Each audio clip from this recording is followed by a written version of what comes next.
요한계시록 2장 18절에서 29절 제가 먼저 읽고 교독하도록 하겠습니다. 두아디라 교회의 사자에게 편지하라. 그 눈이 불꽃 같고 그 발이 빛난 주석과 같은 하나님의 아들이 이르시되 내가 내 사업과 사랑과 믿음과 섬김과 인내를 아노니 내 나중 행위가 처음 것보다 많도다. 그러나 내게 책망할 일이 있노라. 자칭 선지자라 하는 여자 이세벨을 내가 용납함이니 그가 내 종들을 가르쳐 꿰어 행음하게 하고 우상의 제물을 먹게 하는도다. 또 내가 그에게 주었을 때 자기의 음행을 회개하고자 하지 아니하는도다. 볼지어다 내가 그를 침상에 던질 터이요 또 그와 더불어 간음하는 자들도 만일 그의 행위를 회개하지 아니하면 큰 환난 가운데에 던지고 또 내가 사망으로 그의 자녀를 죽이리니 모든 교회가 나는 사람의 뜻과 마음을 살피는 자인 줄을 알지라. 내가 너희 각 사람의 행위대로 갚아주리라. 두아디라에 남아있어 이 교훈을 받지 아니하고 소위 사탄의 깊은 것을 알지 못하는 너희에게 말하노니 다른 짐으로 너희에게 지울 것은 없노라.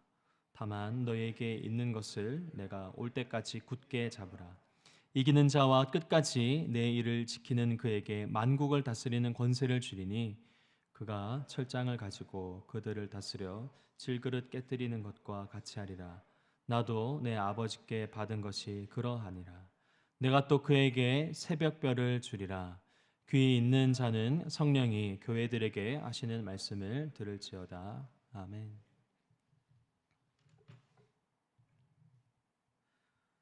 알리스터 맥그러스라는 그 저명한 영국의 신학자가 그의 책 복음주의와 기독교의 미래에서 다음과 같은 말을 하였습니다. 기독교 신앙이 문화에 맞춰 재조정되기 시작하면 그것은 곧 기독교가 아닌 다른 것이 된다. 그의 이 말은 소금이 그 맛을 잃어버리면 밖에 버려져 밟힐 뿐이다 라고 하는 그 예수님의 말씀을 떠올리게 합니다. 우리가 하는 이 신앙생활은 인적이 없는 산 깊은 곳에서 하게 되는 신앙생활이 아니죠. 수도원 영성만이 아닙니다. 세상 한 가운데서 하나님을 믿고 그분을 따르는 우리의 모습이 다 드러나는 것이 바로 신앙생활인 거죠.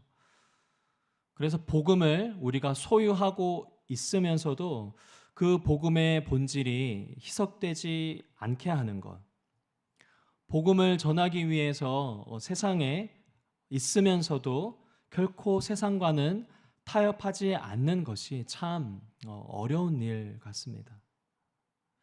오늘 본문은 소아시아 7교회 중 4번째 교회인 두아디라 교회에 주시는 주님의 말씀인데요. 흥미로운 점은 이 교회가 처음보다 나중의 행위가 더 크다라는 주님의 칭찬을 받은 점입니다. 19절 다 같이 한 번 더 읽도록 하겠습니다. 시작. 내가 내 사업과 사랑과 믿음과 섬김과 인내를 아노니 내 나중 행위가 처음 것보다 많도다. 여기서 이 사업은 단순한 경제적 활동을 가리키는 것이 아니라 사랑과 믿음 그리고 섬김과 인내로 했던 행위를 가리킵니다. 그리고 이러한 일과 행위가 어떻다고요? 처음보다 훨씬 많다는 거죠. 그러니까 영적 성장을 이룬 것이 바로 어디입니까? 두아디라 교회 공동체입니다. 어떤 이들은 개인적인 목적을 바라고서 봉사하고 남을 구제하지 않습니까? 그것만으로도 힘든데 그러한 일들이 처음뿐만 아니라 갈수록 많아진다면요. 그것이 자신에게 명예나 여러 가지 유익을 가져다 준다 그래도 남을 위해서 섬기고 구제하고 봉사하는 것이 쉽지는 않습니다. 그런데 자신의 유익을 바라는 것이 아니라 그리스도 안에서만 발견하는 그 믿음과 사랑과 인내로 누군가를 섬기고 그리고 봉사한다는 것, 그것이 얼마나 어렵겠습니까? 처음보다 훨씬 더 많이 그렇게 하고 있다면요. 굉장한 칭찬이 아닐 수 없습니다. 그런데 그 칭찬을 주님이 오늘 직접 두아디라 교회에게 하고 있는 것이죠. 그런데 주님은 이들에게 책망할 것이 있다고 하시는데요. 20절 또 한번 함께 읽겠습니다. 시작. 그러나 내게 책망할 일이 있노라. 자칭 선지자라 하는 여자 이세벨을 내가 용납함이니 그가 내 종들을 가르쳐 깨어 행음하게 하고 우상의 제물을 먹게 하는도다. 주님이 무엇을 책망하시죠? 주님의 종들에게 행음하도록 우상의 제물을 먹도록 가르치는 이세벨이라는 거짓 선지자를 너희가 용납하였다라고 책망하십니다. 당시 두아디라는 무역 조합이 성행하는 번영한 도시였습니다. 그래서 이 조합에 그 누구 예외 없이 다 참여할 수밖에 없었고, 이 조합은 누구를 섬겼냐면 수호신들을 섬겨왔습니다. 그래서 이곳에서 경제 활동을 계속하려면 그 제사에 그리고 그 축제에 참여를 할 수밖에 없었죠. 두아디라 성도들에게 있어서 이것은 생계의 문제뿐만 아니라 신앙의 본질을 흔드는 타협의 문제였습니다. 이러한 상황 속에서 갈등이 일어날 수밖에 없지 않습니까? 저울질을 하게 될 텐데, 이런 상황 속에서 이세벨이 한 일은 두아디라 공동체 교회에게 마치 이런 것이죠. 괜찮아. 남들 다 수호신을 섬기는데 먹고 살려면 어쩔 수 없지. 또는 나는 제사 드리는 거 겉만 그렇게 할 거니까, 하나님은 중심을 아시니까 괜찮다고. 그렇게 타협을 중용하는 것이 바로 이세벨이 두아디라 교회의 한 일인 것이죠. 복음을 내가 중심이 되어서 언제나 이용 가능한 그러한 도구로 전락시킨 것입니다. 신앙생활은 상황에 따라 언제든지 세상과 타협할 수 있는 정도로만 해도 된다는 것이죠. 더 무서운 것이 무엇인지 아십니까? 이세벨이 단순한 이단이 아니라 교회 안에서 영향력이 있는 지도자였다는 사실입니다. 저는 이 대목을 묵상하면서 그런 질문을 해보았습니다. 교회 공동체에, 내가 속한 이 공동체에 이세벨과 같은 자들이 있다면 누가 과연 그 이세벨의 영향을 받을까? 현장에 이렇게 기도 나오시는 분들, 말씀과 기도로 하나님 앞에서 바로 서 있는 자들의 영향을 받겠습니까? 아니죠. 오히려 복음의 기초가 아직 세워지지 않는 자들, 복음의 뿌리가 내리지 않는 자들, 아직까지는 세상과 하나님을 저울질하는 자들, 영적 아이와 같은 초신자들이 바로 이세벨 같은 자들에게 영향을 받을 수밖에 없겠죠. 그래서 그렇게 제가 생각하게 되니까 누가 이세벨일까라기보다 내가 혹시나 이러한 연약한 자들 가운데 이세벨이 되고 있었던 건 아닌가를 돌아보게 되었습니다. 두아디라 교회의 문제점은 이것뿐만이 아닙니다. 이런 이세벨의 존재를, 복음을 세상 속에서 타협해버린 이 심각한 문제를 두아디라 교회 스스로 회복할 수 있는 자정 능력이 없다는 것이 더 심각한 문제인 것이죠. 그러한 자들을 향해서 주님은 뭐라고 말씀하시는지 22절 마지막으로 함께 읽도록 하겠습니다. 시작. 볼지어다 내가 그를 침상에 던질 터이요. 또 그와 더불어 간음하는 자들도 만일 그의 행위를 회개하지 아니하면 큰 환난 가운데 던지고. 뭐죠? 복음을 세상과 타협하고 세상의 풍조와 문화에 재조정하여 끝내 맛을 잃어버린 소금과 같은 자들을 향해서 주님은 침상에 던지운다라고 말씀하십니다. 그들의 행음이 일어나는 그 자리를 뜻하는 이 침상에 던져버리겠다라고 말씀하시지 않습니까? 우리가 하나님 앞에서 죄를 회개하지 않는다면, 특별히 오늘 본문을 적용하자면 세상과 하나님을 저울질하고 어느덧 타협하여 살아가고 있는 그 죄를 회개하지 않는다면 그 죄의 자리가 드러날 뿐만 아니라 그 죄가 가득한 그 곳에 마치 늪에 빠진 것처럼 허우적거리며 살아가는 비참한 인생이 될 것이라고 주님이 말씀하십니다. 설교를 마무리하면서요, 그럼에도 불구하고 주님은 두아디라 교회에게 무엇을 원하십니까? 26절과 28절 제가 읽도록 하겠습니다. 이기는 자와 끝까지 내 일을 지키는 그에게 만국을 다스리는 권세를 주리니 그가 철장을 가지고 그들을 다스려 질그릇 깨뜨리는 것과 같이 하리라. 나도 내 아버지께 받은 것이 그러하니라. 내가 또 그에게 새벽별을 주리라. 아멘.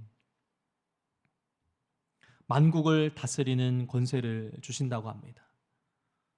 누구에게요? 이 고난 가운데, 특별히 복음을 세상과 타협하는 그 유혹 가운데 끝내 이기는 자들에게 그러한 권세를 주신다고 하십니다. 그리고 28절에 주님이 스스로 말씀하시죠. 내가 또 그에게 새벽별을 주리라. 새벽별은 누구를 지칭합니까? 예수 그리스도를 지칭하는데 주님이 이렇게 이야기하시는 거죠. 이상해 보이지만 뭐라고 말씀하시는 걸까요? 나와 같은 공동 통치자로서 너희들이 살게 될 것이다 라고 말씀하고 계십니다. 세상은 끊임없이 우리에게 타협을 요구할 것입니다. 특별히 누구에게요? 오늘 본문을 보면 신앙의 연수가 있는 자들에게, 신앙의 성장과 성숙을 이룬 자들에게 교묘히 다가올 것입니다. 너 이제까지 이렇게 많이 섬겼잖아. 사랑과 인내로 교회를 그리고 세상을 섬겨왔잖아. 이번쯤은 괜찮을 거야. 비록 세상은 끊임없이 우리에게 복음의 타협을 요구하겠지만 그럴 때마다 길이요 진리요 생명이신 새벽별 되시는 예수 그리스도를 따라 살아가는 저와 여러분 되시기를 진심으로 축원합니다. 그분으로 말미암아 최후 승리를 얻기까지 주님의 상급을 바라보며 오늘을 살아가는 저와 여러분 되시기를 예수님의 이름으로 축복합니다. 함께 기도하도록 하겠습니다.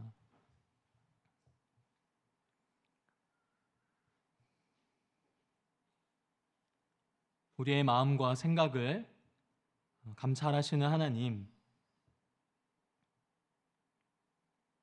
그 하나님 앞에 가릴 것 없이 이 시간 순전한 모습으로 우리의 마음을 올려드립니다. 어느덧 신앙의 연수가 쌓이고 교회의 사역과 행사가 그리고 설교의 메시지가 너무나 꺼리낌 없이 이젠 익숙해져 버린 그러한 오늘의 모습이 혹여나 복음을 타협하는 자리에까지 나아간 것은 아닌지 오늘 제 스스로의 그리고 우리의 부끄러운 모습 또한 주님 앞에 숨김없이 올려드립니다. 하나님,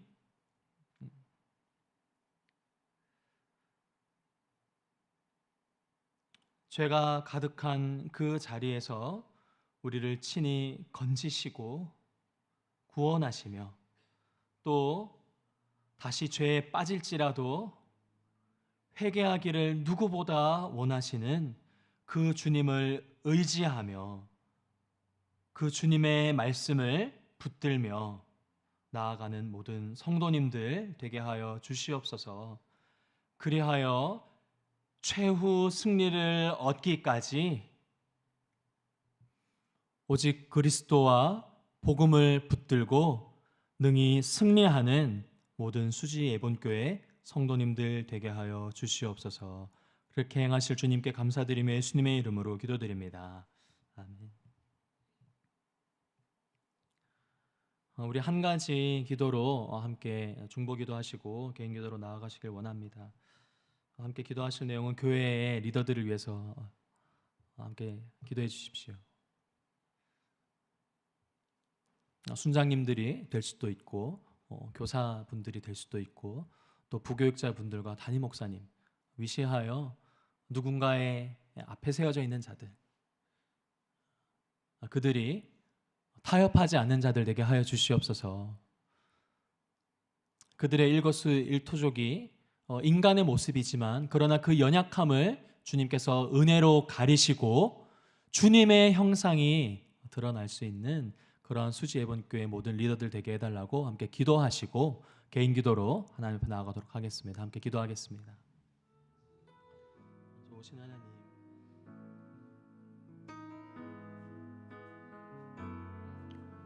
처음 행위가 나중보다 더 크다라고 칭찬하신 그 주님의 말씀, 또 동시에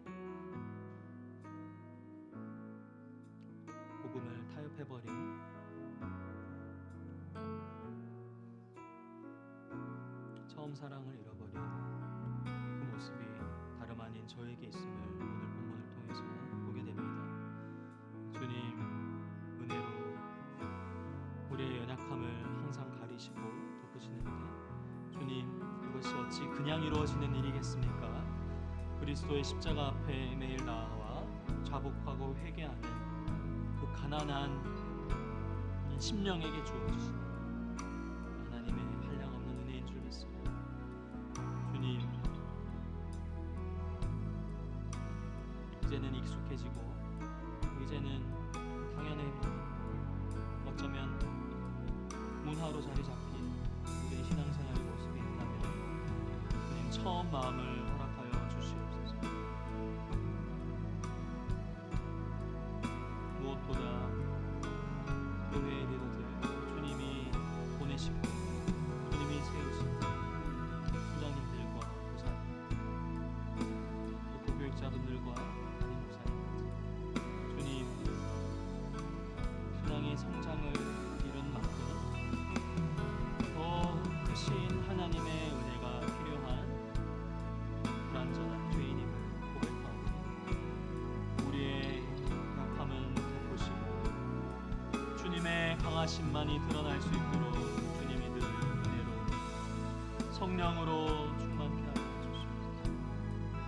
주님 그리하여 그러한 우리의 모습을 통하여 연약한 자들이 다름 아닌 예수 그리스도를